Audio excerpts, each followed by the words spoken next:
Hi everyone, it's Plesky P here and Robin B from the show The Buzz. And we've got a very, very special guest, and it's Johnny J. Blair. How are you today, Johnny? All right, how are you all doing down there and down under? We're okay. We're in lockdown, but we're out of it.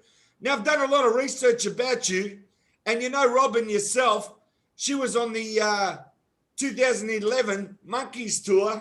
So the two of you have a chat about the tour. This is fascinating. Go for it, Robin. So I actually was only on a part of that tour. I was on the UK portion, and I also toured from Tacoma, Washington, down the coast of California, ending up in the Greek theater and then going home after that. So that was my experience with that tour as Peter's assistant, as many of you already know. So John, what do you remember about that tour? What stands out to you? Oh wow, that was a wonderful tour, and the doing the whole head soundtrack was wonderful because that has to do with my connection to rediscovering the Monkees way back in the 70s, and like a lot of people, when I was around 10 years old, when the Monkees were on the first time, and it was Monday night, NBC. The next day you went to school and talked to you, hey, did you see the show? And talk about the jokes or whatever, the songs. And then they went off my radar for a lot of years. And I've been playing music the whole time.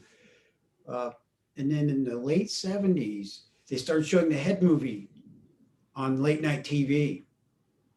And I hadn't seen it before. So wow, this is cool. Then I was in Florida, then I moved to San Francisco, and they started showing it in the art movie houses with 200 motels, which makes a lot of sense, the Frank Zappa connection and all that. But anyway, to play, I love that record so much, and that reintroduced me to the Monkees. So fast forward 2011, there we are playing Porpoise Song, and As We Go Along, Do I Have to Do This All Over Again? All those great songs. I remember the English tour, English section, we were over there about a month. We got to do 2 sets. There was more multimedia stuff, and then they crunched it for various reasons for the American leg, and we did some Canadian dates too, for various reasons, because some of the venues had time limits and so on and so on. But anyway, yeah, it was a great tour. Everything was really dialed in for the sound, the multimedia, and we did deep cuts too. I think the fans dug that. Oh, Royal Albert Hall. Now I know how many holes it takes to fill the Albert Hall. Yeah, it was fun. I think, and while in England, we even got to see Eric Clapton at Royal Albert Hall. I think you were down on the floor for that, weren't you? Didn't you? I remember when, walking around. I didn't get to see that. I don't know where, because I was kind of running around the city, but I remember going down and seeing the catering for that, because that's something I think about. The catering was fantastic on that trip. Wow. Oh my goodness. Yeah. And I remember seeing the signage for it. And then also they used that in a famous Alfred Hitchcock movie. And I was taking note of that because I have a friend who's a Hitchcock expert. But anyway. That's interesting. Wow. So you were a part of the Monkees tour. You were originally part of the Davey Jones band. Can you talk about how you and Davey originally hooked up? Yes, that I had done a few Monkees spin-off things prior to that tour, but that was my first real. Oh, and I was involved in the Just Us recording. Yeah, that was my first real Monkees tour with everybody, minus Mike, because he didn't go on that one. But Davey and I met. I first saw him around town. I'd moved back to Pennsylvania for a while. And prior to that, I'd heard he had bought this house in this town called Beavertown, which isn't even a town. There isn't even a red light. Most excitement there is the laundromat is next to the beer distributor. So I moved to college town about 20 minutes from where he was out there in the woods. And Pratt had told me, oh yeah, 1986, Davy Jones bought this like horse farm out in the woods there. So he wanted a quiet place to write his book. And I didn't think much of it. I said, well, that's cool, you know. But then I ended up living near there 1992, and I'd seen him around town. There was this arcade where people play pool and pinball and kid games around the corner from where I lived. And I walked in, there he was playing pool. He had a shag haircut at the time and said hi, but I didn't have anything to say really till one day I'm working in a recording studio near there. That in and of itself is quite historic. Is this big state-of-the-art recording studio in the middle of nowhere, Pennsylvania, that people will go to. One day my phone rings. Hi, it's Davy Jones, and I have this things I want to do with video, and and I'm coming down there. So he came down. We had a more of an official meeting, and I'm looking at him, thinking, yeah, this was the guy that used to be on the back of the Puffa rice cereal box, and. Okay, I know who I'm talking to. And he had his daughters with him. And so after that, I don't know how many, about 5 months after that, the studio let me go. They were letting people go, downsizing. And Davey called me up at my house. He said, hey, listen, I'll keep you busy. I got plenty of things to do, creative liaison. That's what he called it. Love that. What's that? I love that. Creative liaison. Oh, yeah. I like Yeah, I had to look up the spelling. But anyway, so he just kept calling me in. I would help him edit videos, or he had a ton of cassettes and reel-to-reel tapes and things he wanted archived, and I helped him with that. That whole part took about 2 years because he had so much stuff going all the way back in 1960. And then I helped him make his recordings, and then he found out I did this, and I play a lot of instruments and I sing. I play the piano. So he just kept calling me in to do this and that, and next thing I know, I'm on the road with him. Fantastic. Yeah, and I love, you call yourself Johnny J. Blair, singer at large, don't you? I love that full title for yourself. And it seems like you have a variety of musical styles of your own. Can you talk a little bit about your music that you play, and just what your passion is with regard to music in particular? Well, I've been playing since I was very young. I started playing in front of people before I was even 12. Started getting paying gigs, just playing cover bands like just about everybody else. And when I was about 14, just playing the hits of the day, the 70s. And one thing led to the other. Over the years, I call my own music rock and roll as style, because people say, well, describe that. I say, well, David Bowie, I've been told I'm somewhere between a David Bowie sound and a Brian Wilson sound. I say, okay. And you can elaborate and say, a little bit of power pop, a little bit of art rock, a little bit of Americana. And yeah, that kind of sums it up. Johnny, I've got to ask you, can you tell me what you did on Justice, the album? Tell me what you did. I helped Davey prepare his songs, and I went down to Nashville because we were doing one of his records, a solo record, and the Monkees were in town, 1996, probably in the last phases of sweetening and overdubbing. And he said, hey, come on over, meet the guys. So I got to hang out with everybody. I'd already met Mickey and Peter in different places, but that's where I actually got to sit with all four of them. So I helped Davey bring his songs into that, and then they put their own twist on it. The two, Oh What a Night, were two. That was one, and It's Not Too Late. Davey and I had already recorded that. Now my production of it was more like a Badfinger Kinks, British rock kind of thing. That's where Can we hear a little bit of your version, Johnny? Can you just play a little bit on the piano of your version? In a while. It's not too late to turn the ship around, to say no to the wind, our love before we run aground. It's not too late to say that I love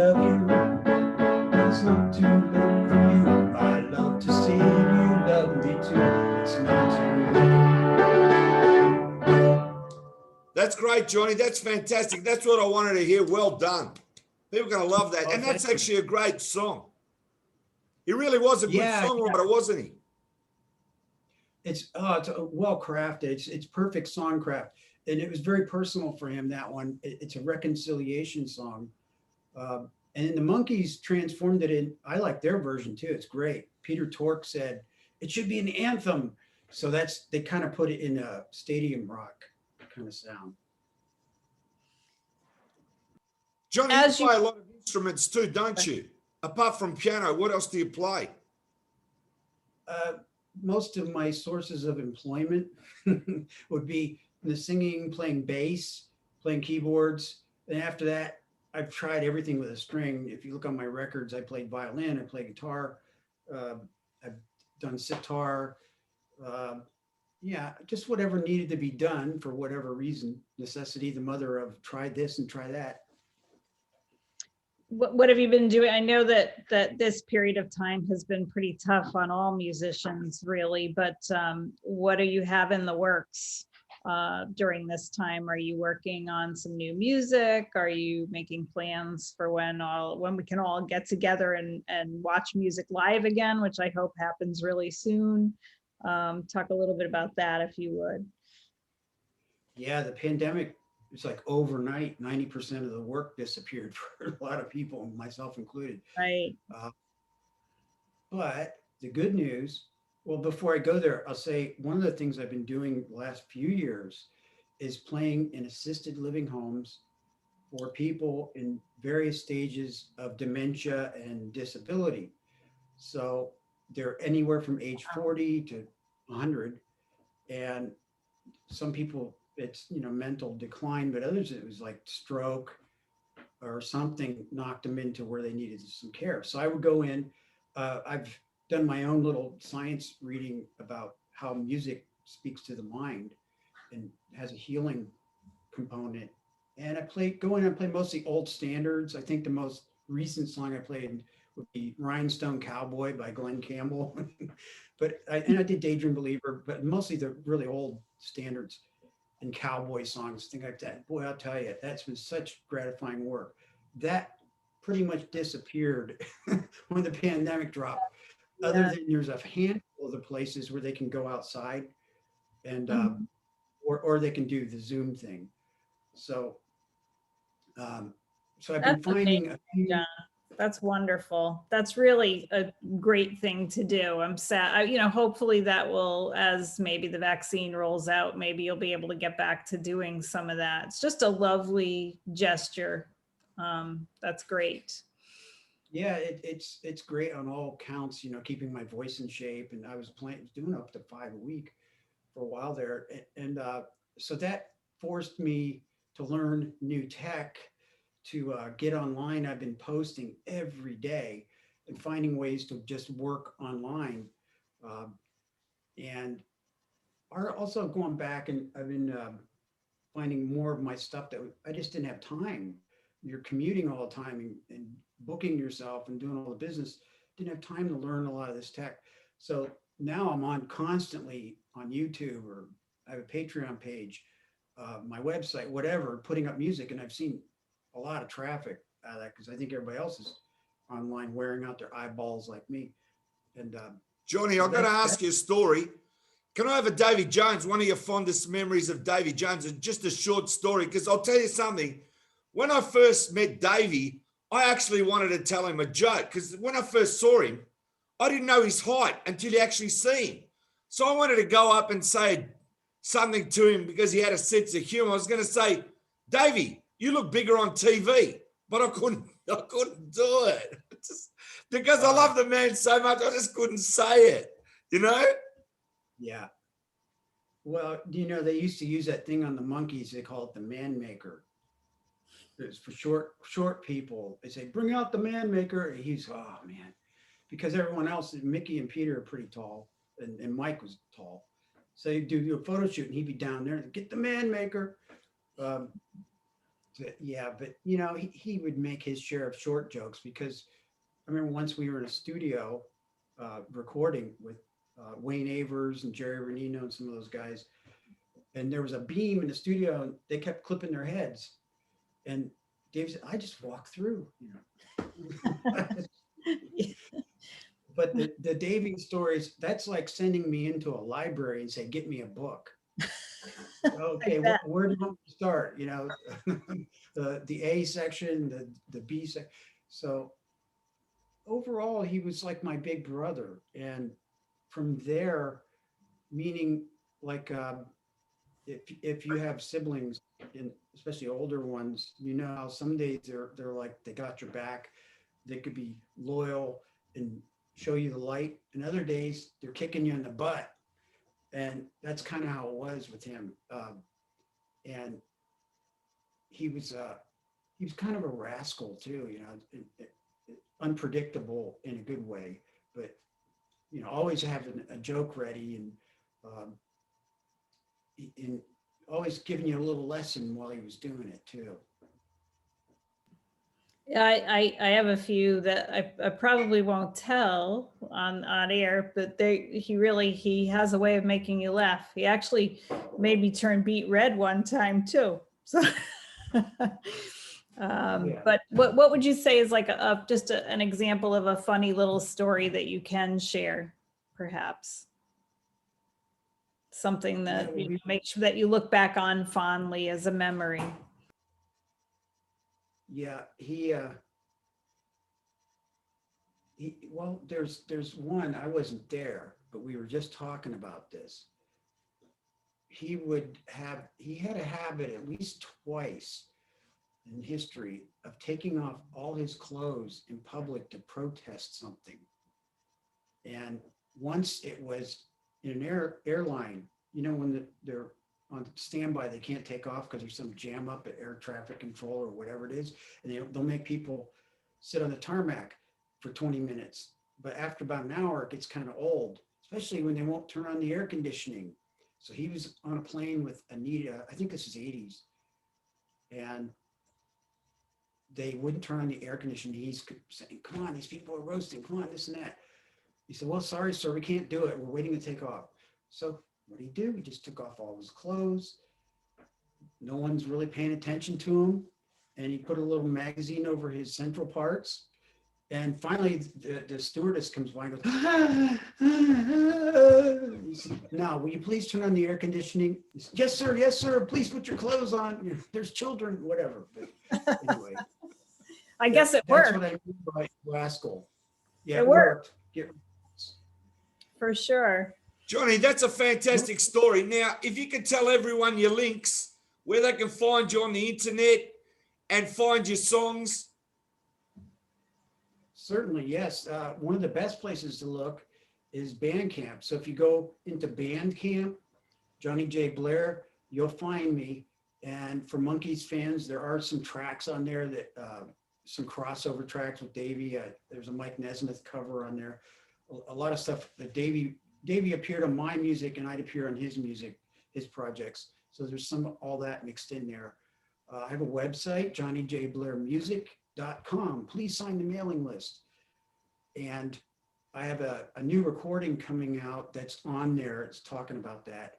It's in the works. We're working around the whole pandemic thing, trying to get it done because there's other musicians. You got to get all these people together and be 6 feet apart. So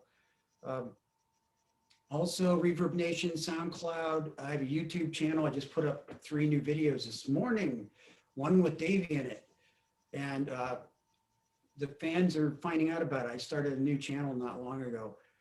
And there's also a Patreon page if someone wants to come in and support. $5 a month. That's less than a to-go cup of coffee and a crumpet. And it helped me get this. I have 5 projects in the works, various degrees of completion. One of them is a Davy Jones album. Is sort of a tribute. It's songs that he and I wrote together, songs that he loved that never got enough attention, kind of got unfinished, and just a general tribute to his career and how we all interacted. And it's called Davey's Unfinished Business. That's the title of it. So I'm raising funds for that. We can't wait for that, Johnny. Now, on behalf of the Buzz, myself, Plastic EP, and Robin, Take us out, Robin, and say goodbye to everybody. It's been a great guest. We really enjoyed having you, Johnny. It's good to see you again and to catch up. And we certainly would encourage everyone who watches, this goes up on Monkey sites, etc., to look up Johnny J. Blair and support his music. I think it's super important to support the musicians during this time, because this has been a terrible time for all of us in so many ways that we really want to keep them going, especially so that when we can all be together again, that we'll be able to see one another in venues and enjoy live music. Until that time, we have to support projects and things that the artists do. So, and we love that you are such a generous human being and that you did all of that volunteer service for people prior to this pandemic. You're a great guy, Johnny. We support you, and we hope you'll come back and join us again, and update us on your projects, etc. Yeah, well, thank you for saying all that. I couldn't have said it better myself. And I had this handy up there. Nice. Yeah, we'll have a look at that before we go. Fantastic, isn't it? Yeah, That's nice. I'm giving away to this photo. Anybody becomes a Bandcamp subscriber or a Patreon patron. Perfect. Yeah, Maybe you could send a link of that to Plastic EP when we're done, and he can post that underneath this when it goes. I mean, normally we're live. This is a recorded show, but when he posts it, he'll put that up. That would be fantastic. Fantastic. So from everyone out there, thanks for telling it was pre-recorded there, Robin. That's fantastic. So from Plastic EP, Robin B, and Johnny J. Blair, let me tell you, the world loves you, Johnny. Thanks again for being on. See everyone. Thank you so much. In my honor and privilege. Thank you so much, Johnny.